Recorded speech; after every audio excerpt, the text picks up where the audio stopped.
میرے بھائیو، یہ جو سورۃ النساء کی آیت نمبر 41 ہے، یہ ایک کریٹیکل ٹاپک سے ریلیٹڈ ہے، اور وہ ہے شہادت علی الناس، لوگوں پر اللہ کے لیے گواہی دینا، جو کہ پرائمری فریضہ وقت کے پیغمبر کا ہوتا ہے، اور اس کے بعد پیغمبر علیہ السلام صلی اللہ علیہ وآلہ وسلم یا وقت کا کوئی بھی پیغمبر ہو علیہم السلام اجمعین، ان کے جو اصحاب ہیں، اور پھر ان کے آگے تابعین، اور اسی طریقے سے نسل در نسل امت میں یہ ذمہ داری ٹرانسفر ہوتی ہے، اور ختم نبوت کی برکت سے تو اسپیسیفکلی ہماری اس امت کی رسپانسبلٹی ہے۔ نبی صلی اللہ علیہ وآلہ وسلم اللہ تعالیٰ کی طرف سے نمائندہ بن کے اس دنیا میں آئے اور پوری انسانیت تک اللہ کا پیغام پہنچایا جو اپنے زمانے تک وہ پہنچا سکتے تھے۔ تو آپ علیہ السلام کے بعد آپ کی امت نے اس کام کو آگے لے کے چلنا ہے، کیونکہ قیامت تک کوئی پیغمبر نہیں آنا۔ تو نبی علیہ السلام نے شہادت علی الناس کی اپنے زمانے کے لوگوں پر، اور پھر آپ علیہ السلام کے دنیا سے تشریف لے جانے کے بعد آپ کی امت کی ذمہ داری ہے کہ وہ باقی لوگوں پر شہادت علی الناس کرے گی، یعنی اللہ کی گواہی دے گی، اللہ کی طرف لوگوں کو بلائے گی، اور پھر الٹیمیٹلی اس کا انجام قیامت والے دن نکلنے والا ہے کہ اللہ تعالیٰ انبیاء کرام علیہم السلام کو بلائے گا، اور وہ اپنی امت کے حق میں یا امت کے خلاف گواہی دیں گے اللہ کی بارگاہ میں کہ میں نے تو اپنا پیغام پہنچایا تھا، ان لوگوں نے اس کو فالو نہیں کیا، یا انہوں نے آگے پیغام نہیں پہنچایا۔ تو قیامت کے دن کی جو گواہی ہے اللہ تعالیٰ کی بارگاہ میں، اس کا ذکر اس آیت مبارکہ میں آ رہا ہے، چونکہ یہ کریٹیکل آیت ہے اور یہ ٹاپک قرآن حکیم میں درجنوں مقامات کے اوپر ڈسکس ہوا ہے، لہٰذا میں اس پہ تھوڑی تفصیلی گفتگو کروں گا۔ سورۃ النساء کی آیت نمبر 41 پہ پہلے ہم اس آیت کو کور کر لیتے ہیں۔ اعوذ باللہ من الشیطان الرجیم، بسم اللہ الرحمن الرحیم۔ فَكَيْفَ إِذَا جِئْنَا مِنْ كُلِّ أُمَّةٍ بِشَهِيدٍ، اس وقت کیا حال ہوگا، وہ وقت کیسا ہوگا جب کہ ہم لائیں گے ہر امت میں سے ایک گواہ کو اٹھا کر، یعنی اس امت کے پیغمبر کو۔ وَجِئْنَا بِكَ عَلَى هَؤُلَاءِ شَهِيدًا، اور اے محبوب صلی اللہ علیہ وآلہ وسلم، ہم آپ کو ان پر گواہ بنا کر اٹھائیں گے، اپنے امتیوں کے اوپر، اپنے زمانے کے لوگوں پر۔ اب یہ گواہی یہ ہوگی کہ میں نے تو پیغام پہنچا دیا تھا، انہوں نے عمل نہیں کیا، یا جنہوں نے عمل کیا ان تک پہنچانا تو میری ذمہ داری تھی، انہوں نے آگے نہیں پہنچایا۔ دونوں اعتبار سے اللہ کے محبوب صلی اللہ علیہ وآلہ وسلم کو بھی، اور آپ صلی اللہ علیہ وآلہ وسلم سے پہلے جو پیغمبر گزر چکے، انہوں نے اپنی امتوں کے حق میں یا ان کے خلاف گواہی دینی ہے۔ تو ظاہر ہے یہ بہت کریٹیکل ایشو ہے، کیونکہ اس کے اگینسٹ پھر فیصلہ ہونے والا ہے۔ ظاہر ہے اللہ تعالیٰ کی بارگاہ میں جو وہ عدالت لگنی ہے، جس کا جج خود ہے اللہ، اس کے سامنے گواہ کی حیثیت سے وقت کے پیغمبر پیش ہوں گے، یا پیغمبر کے ماننے والے وہ لوگ جنہوں نے شہادت علی الناس کی تھی پیغمبر کے جانے کے بعد۔ تو اللہ پھر بدلہ دلوائے گا مخالفین کے اگینسٹ ان لوگوں کو۔ تو اس ٹاپک کو کہا جاتا ہے شہادت علی الناس، جو وقت کے پیغمبر نے کی یا ان کے ماننے والوں نے اپنے باقی لوگوں تک پہنچائی، امت کے لوگوں تک، انہوں نے عمل کیا یا نہیں کیا،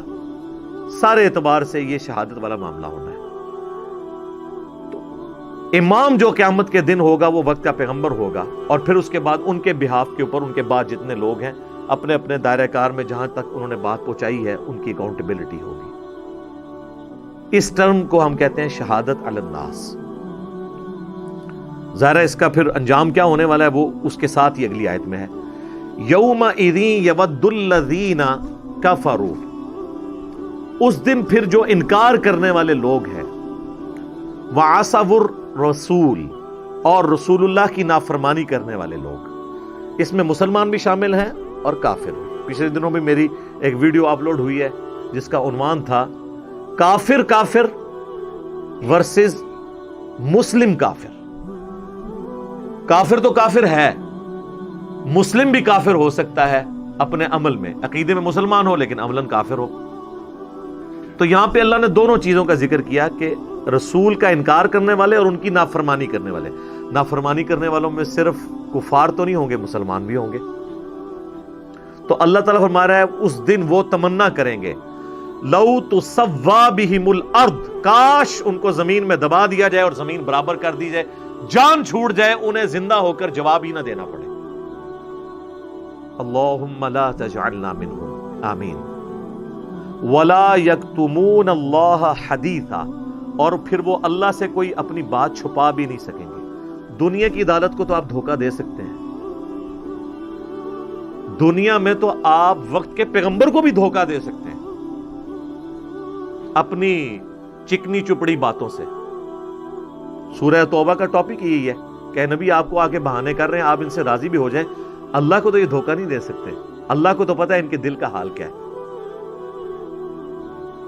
تو اللہ تعالیٰ ہمارا کوئی پھر چھپا نہیں سکے گا، یعنی یہ سارے لولے لنگڑے لیم ایکسکیوزز بہانے یہ دنیا میں چلیں گے، اللہ کی بارگاہ میں کسی کا کوئی بہانہ قبول نہیں ہوگا۔ وقت کے پیغمبر کا جنہوں نے انکار کیا یا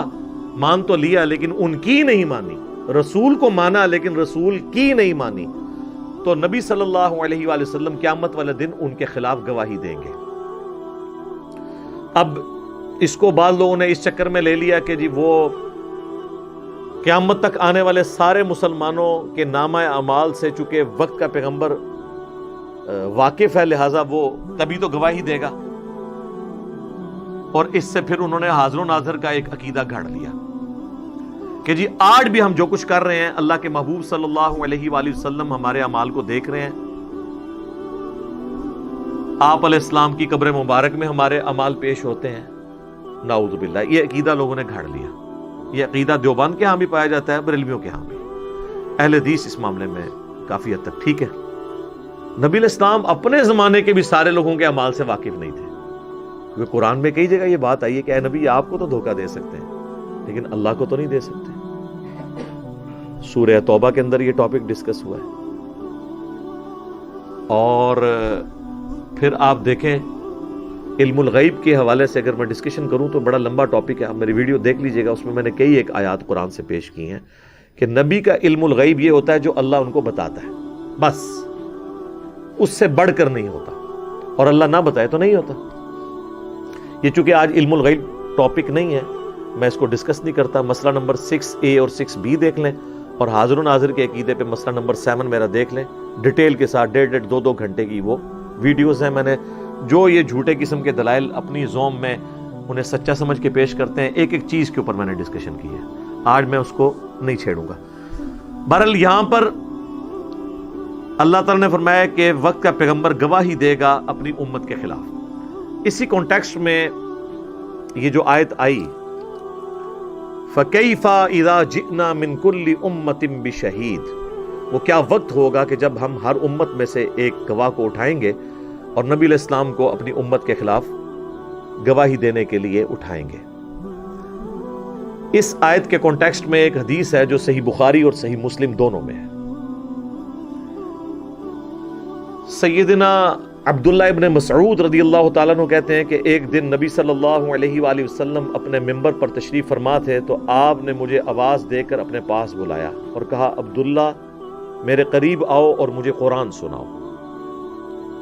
تو انہوں نے عرض کیا اللہ کے نبی علیہ السلام قرآن تو آپ پہ نازل ہوا ہے، میں آپ کو قرآن سناؤں؟ تو آپ نے فرمایا کہ مجھے دوسروں سے سن کر لطف آتا ہے۔ تو نبی علیہ السلام ممبر پہ تھے، عبداللہ ابن مسعود نیچے بیٹھے ہوئے تھے، تو انہوں نے سورۃ النساء کی تلاوت شروع کر دی، اور جب اس آیت پہ پہنچے نا فَكَيْفَ إِذَا جِئْنَا مِن كُلِّ أُمَّةٍ بِشَهِيدٍ وَجِئْنَا بِكَ عَلَى هَؤُلَاءِ شَهِيدًا، تو نبی علیہ السلام نے کہا عبداللہ بس کرو، عبداللہ بس کرو، عبداللہ بس کرو۔ عبداللہ ابن مسعود کہتے ہیں میں نے حضور کی طرف دیکھا تو آپ کی مبارک آنکھوں سے آنسو جاری تھے، آپ کی داڑھی بھی تر ہو چکی تھی، یعنی آپ کو یہ غم تھا کہ مجھے اپنی امت کے خلاف گواہی دینی پڑ رہی ہے۔ نبی بڑے رقیق القلب ہوتے ہیں، ان کی کبھی خواہش یہ نہیں ہوتی کہ ان کی امت میں سے کوئی ایک بھی جہنم میں چلا جائے۔ تو نبی علیہ السلام آپ دیکھیں آپ کے اندر انتقام کا جذبہ نہیں ہے، حالانکہ تو خوشی کا مقام ہے کہ آپ کو قیامت والے دن اپنے دشمنوں کے اگینسٹ گواہی دینی ہوگی اور اس کے اگینسٹ ان کو سزا ملے گی. ہم لوگ ہوں تو اس بات پہ خوش ہوں، اور نبی علیہ السلام اس پہ غمگین ہو رہے ہیں کہ ایسا وقت بھی آنا ہے کہ مجھے اپنی امت کے خلاف